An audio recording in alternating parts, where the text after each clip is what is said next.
Olá, bem-vindos à nossa aula. Hoje vou continuar falando sobre o Egito, essa grande civilização. Bem, alguns pontos hoje vai ser focado, principalmente a periodização, a divisão da história do Egito. Nas aulas anteriores eu tinha mencionado mais sobre o aspecto de importância do, do Nilo para o desenvolvimento dessa civilização. Então aqui a periodização do Egito, vou apresentar aqui alguns aspectos que inclusive remetem a aulas anteriores. Bem, o período que vai entre 4000 a.C. e 3200 a.C., que foi justamente aquele período em que vai da formação dos primeiros núcleos de povoamento, conhecido como nomos, que já foi mencionado, e o crescimento dessas organizações, comunidades, nessas comunidades que tinham base familiar independentes entre si, ou seja, não existia um governo centralizado. O que ficou claro nessas aulas anteriores é que o crescimento dos nomos, né, de forma bastante significativa, levou à formação de dois reinos, né? O Baixo e o Alto Egito. O que acontece? Esses reinos, futuramente, eles acabaram entrando em conflito, né? E desse conflito surge então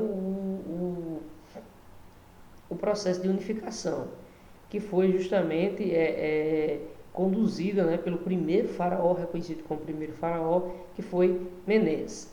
E ele se torna o primeiro faraó. A partir desse momento nós temos um governo unificado na região do Egito.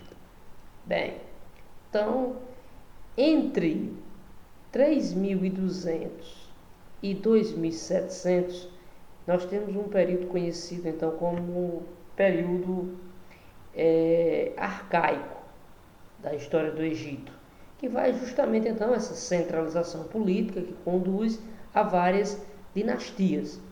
E entre 2200 a.C., entre 2700 a.C. e 2200, né, nós vamos ter então justamente um período de prosperidade, sempre conduzido pelo processo de centralização do poder nas mãos do faraó. As grandes marcas desse período, além dessa centralização, você vai ter construções das grandes pirâmides, que com certeza é um dos fatores arquitetônicos que marcam, né, quando se fala do Egito. Né? Então, porém, o que vai acontecer é que a partir de 2200, né, antes de Cristo,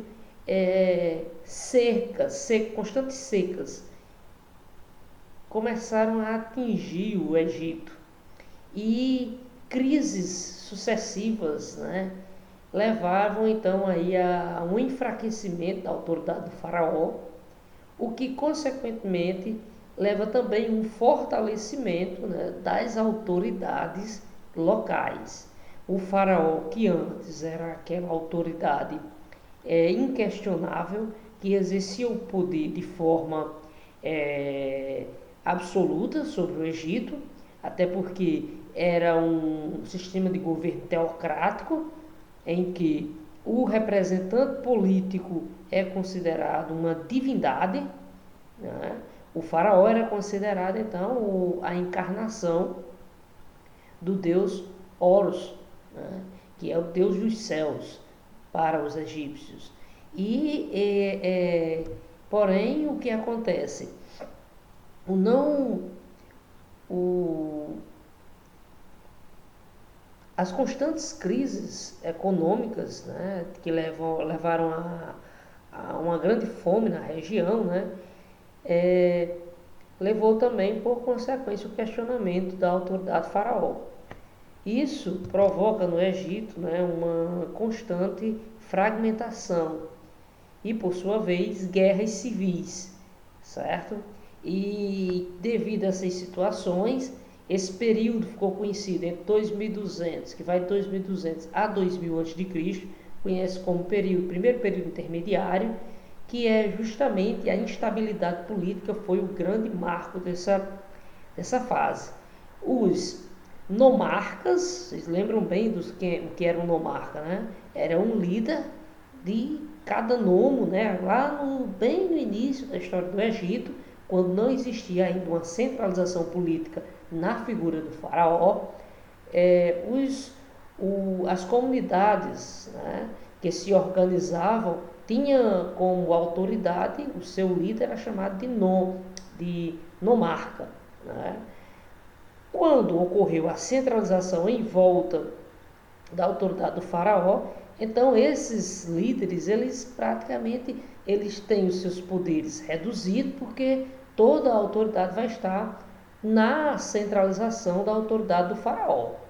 Novamente, quando o faraó entra, a autoridade do faraó começa a ser questionada, começa rebeliões, guerras civis, novamente então descentraliza o controle absoluto que o faraó exercia, é desconsiderado, né? E novamente ocorre um crescimento, né, do poder dos nomarcas. Isso só vai mudar, né, com a chegada, né, do faraó Mentuhotep II, que vai justamente estabilizar a região. Ele restaura a autoridade do faraó. Então, novamente aqui, se o faraó foi restaurado, significa dizer que os nomarcas, certo, tiveram os seus poderes limitados, certo? Então, eles deviam justamente obediência ao faraó e, por consequência, também, né, pagariam impostos. Esses impostos muitas vezes eram em produtos agrícolas, certo? Que justamente servia então aí como uma forma de manter o Estado, certo? Nesse período que vai então do Médio Império, vai ser marcado então por um grande crescimento econômico do Egito. O Egito ele rompe aquele processo de um império isolado e passa a ter contato comercial com outros povos. Os fenícios também já tinham contatos comerciais com os egípcios, e isso favorece o desenvolvimento do comércio. O Egito se torna uma grande referência comercial com outros povos. E aí nós temos, com o desenvolvimento comercial, um período também de prosperidade agrícola, recursos suficientes para financiar obras públicas, entre elas, então, justamente a prática do financiamento de obras públicas ligadas à irrigação. Irrigação, né, que leva, então, à produção agrícola. Então, as áreas ali se expandem. O Egito, então, ele inicia uma expansão territorial e também atrai, né, a atenção de outros povos. Um dos povos que vai se estabelecer no delta do Nilo vai ser justamente os Ixos. Né? Os Ixos, então eles se estabelecem no delta do Nilo, ali já por volta de 1785, né? E vai justamente formar um reino que vai ser influenciado culturalmente pela cultura egípcia. Bom, durante o período em que os Ixos se estabeleceram no delta do Nilo, predominantemente eles dominaram essa região, né, que vai entre 1785 a.C. a 1552, período que esse ano aqui vai ser então o ano em que os Ixos eles vão ser varridos da história. Tá? Então os Ixos eles se estabeleceram, desenvolveram um império, eles tinham inovações tecnológicas como a fundição de metais, certo? O desenvolvimento do tear para a tecelagem. Nesse governo dos Hyksos teve uma grande prosperidade também cultural. Durante o governo dos Hyksos acontecem também a chegada, né, devido a essa prosperidade nessa região, a chegada dos hebreus, que se estabelecem na região, que vinham fugindo justamente num período de secas prolongadas na região da região cananeia, né? E aí os hebreus se estabelecem inicialmente de forma pacífica, né? Teve aqui o destaque teve hebreu que exerceu cargos, né, de destaque no Egito, como por exemplo José, né? José do Egito, como ficou sendo conhecido. Esse hebreu se destacou. O que acontece, né? Com a expulsão dos Hyksos em 1552, os hebreus eles passam a ser escravizados. Novamente o Egito ele vai passar por um processo de expansão, de domínios de áreas, né, como na região de Núbia, né? Esse expansionismo aqui que financiou com pedras preciosas as riquezas do faraó nesse período. E destaco que com a expulsão dos Hyksos, né, os Hyksos eles foram, digamos assim, varridos da história. Não se tem mais registro desse povo. Tá? E aí o Egito ele vai passar novamente por um período de prosperidade. Sempre ficou marcado na história a autoridade do faraó como sendo inquestionável. Porém, existia ciclos, né, de governos em que a autoridade do faraó, mesmo sendo um deus, considerado um deus, ela era simplesmente enfraquecida por outras autoridades religiosas, como os sacerdotes, porque eram os sacerdotes que estavam em contato direto com o povo.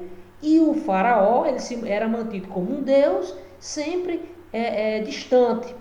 E isso gerava uma crise de identidade, consequentemente, mais contato dos sacerdotes com o povo. Isso gerava uma situação que levou muitas vezes a revoltas, certo? Alguns sacerdotes questionando inclusive a autoridade do faraó. Bom, tentando resolver essa situação, Amenófis IV, né, ele tenta fazer uma reforma religiosa em que ele se autoproclamou um deus, o deus Atom, né, o deus do sol, né, e ele simplesmente mudou o seu próprio nome para o nome de Akhenaton, aquele que adora Atom, né. Qual era essa grande inovação de Amenófis? É porque Amenófis tentou instituir no Egito, preste bem atenção, o monoteísmo, porque o Egito, durante toda a história dos impérios egípcios, eles foram politeístas, adoravam a vários deuses, né? E aí Amenófis, o que ele vai acontecer? Ele vai justamente tentar centralizar o poder, né? Se tornando ele, além do faraó, né? Mas também se tornando ele o sumo sacerdote, aquele que era responsável por todo o aspecto religioso do Egito. Lógico, e essa reforma de Amenófis não prosperou, né? Logo após o fim do reino dele, né? Do período que ele governou o Egito. Então o Egito volta a ser politeísta, né? Passou então por inclusive muitas revoltas com essa reforma de Amenófis. Justamente, posteriormente, então, quando centraliza o poder novamente, Ramsés II vem e estabelece o politeísmo, pondo fim à reforma de Amenófis IV. Beleza, pessoal? Então, esse foi a nossa aula. Até a próxima.